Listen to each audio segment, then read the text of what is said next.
ইসলামী আন্দোলন বাংলাদেশ যদি ক্ষমতায় আসে, প্রতিটি মানুষ বাংলার ঘরে ঘরে নিরাপত্তা পাবে, ভোট এবং ভাতের অধিকার আদায় হবে, চুরি হবে না, খুন হবে না, দর্শন হবে না, চিন্তাই হবে না, রাজধানী হবে না, প্রতিটি মানুষ বুক ফুলিয়ে দেশে চলবে। কথা ঠিক না ঠিক? আল্লামা মুফতি সৈয়দ মোহাম্মদ ফয়জুল করিম সাহেব তারা বলেন, স্বাধীনতা অর্জন করেছি কিন্তু স্বাধীনতার সুফল ভোগ করতে পারিনি। সাম্য, মানবিক মর্যাদা, সামাজিক ন্যায় বিচার এখনো প্রতিষ্ঠিত হয়নি। দ্বিতীয়বার স্বাধীন হওয়ার পরেও আমরা দেখতে পাচ্ছি এখনো সেই এক শ্রেণীর শকুনরা সমাজের মধ্যে কালো থাবা দিয়ে ঘটা করে বসে আছে, অস্থিতিশীল পরিবেশ তৈরি করতে চায়। কথা ঠিক না ঠিক? অথচ আমরা বিগত সময়ে দেখেছি স্বৈর শাসন, ফ্যাসিস্ট শেখ হাসিনার শাসনে আমরা দেখেছি এদেশে কঠিন থেকে কঠিনতম লুটপাট হয়েছে, জনগণের অর্থ সম্পদ আব্দুল ইজাদ করে দেওয়া হয়েছে।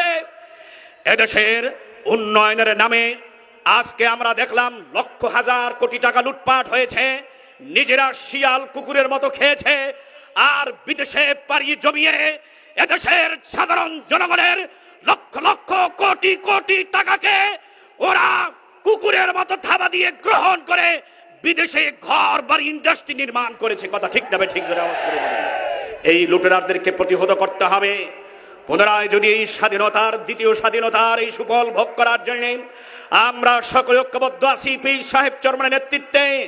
কিন্তু আমরা বিগত সময়ে দেখেছি ফ্যাসিস্ট সরকারের আমলে শিক্ষা খাতকে চিরতরে ধ্বংস করে দেওয়া হয়েছে, স্বাস্থ্য খাতকে চিরতরে ধ্বংস করে দেওয়া হয়েছে, শিক্ষার নামে নাস্তিকবাদী শিক্ষা প্রণয়ন করা হয়েছে, যেখানে আদিতি নেই, আদর্শ নেই, আল্লাহ রসুলের জীবনী নেই, সাহাবাজ মাইন্দের জীবনীকে বিলুপ্ত করে দেওয়া হয়েছে। আমরা বলতে চাই পীর সাহেব চরমনার মাধ্যমে শিক্ষা ব্যবস্থাকে ঢেলে সাজাতে হবে, স্বাস্থ্য খাতকে ঢেলে সাজাতে হবে, অর্থনৈতিক অবস্থাকে সুন্দরভাবে ঢেলে সাজাতে হবে। এই কার্যক্রম পরিচালনা করতে গিয়ে যদি আবার কেউ শকুনের মতো কালো থাবা দিতে চায়, তার চক্ষুকে উপড়ে ফেলতে হবে, তার হাতকে ভেঙে দিতে হবে, পাপ ভেঙে দিতে হবে। আগামী বাংলাদেশ, সোনার বাংলাদেশ গড়ার জন্য পীর সাহেব চরমনের নেতৃত্বে প্রয়োজনে শাহবাজ মাইন্দের মতো মানবতা রক্ষা করার জন্য, এদেশের জনগণের ভাত এবং ভোটের অধিকার আদায়ের জন্য প্রয়োজনে পীর সাহেব চরমনের নেতৃত্বে আবার রক্ত দেব, আবার জীবন দেব, সর্বত্র সব কিছু দিয়ে ময়দানে ঝাঁপিয়ে পড়ব। কারা কারা? আল্লাহু আকবার, নারায়ে তাকবীর। ইসলামী আন্দোলন বাংলাদেশ রক্তের বন্যায় ভেসে যাবে অন্যায়।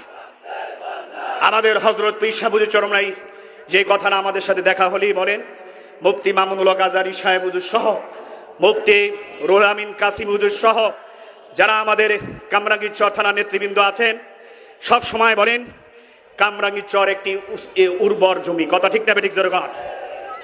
হাফিজ হুজুরের এই পূর্ণভূমি, এই কামরাঙ্গীরচরের প্রতিটি মানুষ যেন সুখে শান্তিতে তার ন্যায্য অধিকার নিয়ে বসবাস করতে পারে। সেই জন্যই আগামী যে নির্বাচন হবে, এই নির্বাচন হবে পিয়ার পদ্ধতিতে। কথা ঠিক না ঠিক? জোরে কর।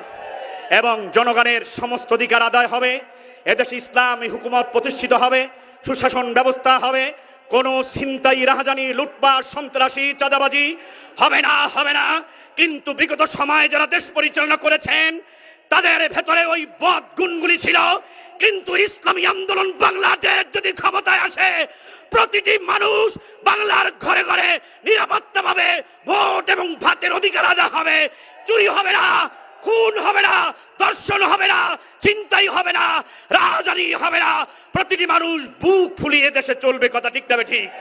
তাই পরিশেষে আগামীতে পীর সাহেব চরমনাইয়ের হাতকে শক্তিশালী করতে হলে ঢাকা মহানগর দক্ষিণের অন্যতম একটি মডেল থানা কামরাঙ্গীরচরের সকল দায়িত্বশীল উলামা ইকরাম, মুজাহিদ, শ্রমিক আন্দোলন, যুব আন্দোলন, ছাত্র আন্দোলন, আমাদের সকলকে উলামা মাশায়েখ সহ মুজাহিদ কমিটি সহ একযোগে কাজ করতে হবে। আর সাধারণ জনগণকে বলবো, আপনারা একটিবার পীর সাহেব চরমনের উপরে নেতৃত্বের দায়িত্ব দিয়ে দেখেন, ইনশাআল্লাহ স্বাধীনতার সুফল সবাই সম্মিলিতভাবে আমরা ভোগ করতে পারবো। এই আহ্বান এবং আশাবাদ ব্যক্ত রেখে আজকের মতো আমার সমমনী বক্তব্য, সংক্ষিপ্ত বক্তব্য এখানেই শেষ করছি। নাসরুম মিনাল্লাহি ওয়া ফাতহু করিব ওয়াবাশশিরিল মুমিনিন ওয়াবাশশিরিল মুমিনিন ওয়াবাশশিরিল মুমিনিন ওয়াবাশশিরিল মুমিনিন। তুফান আমার জন্মের সাথে, আমি বিপ্লবী হাওয়া, জিহাদ জিহাদ, অন্যায়ের প্রতিবাদ করা শুধু আমাদেরই হবে, গান গাওয়া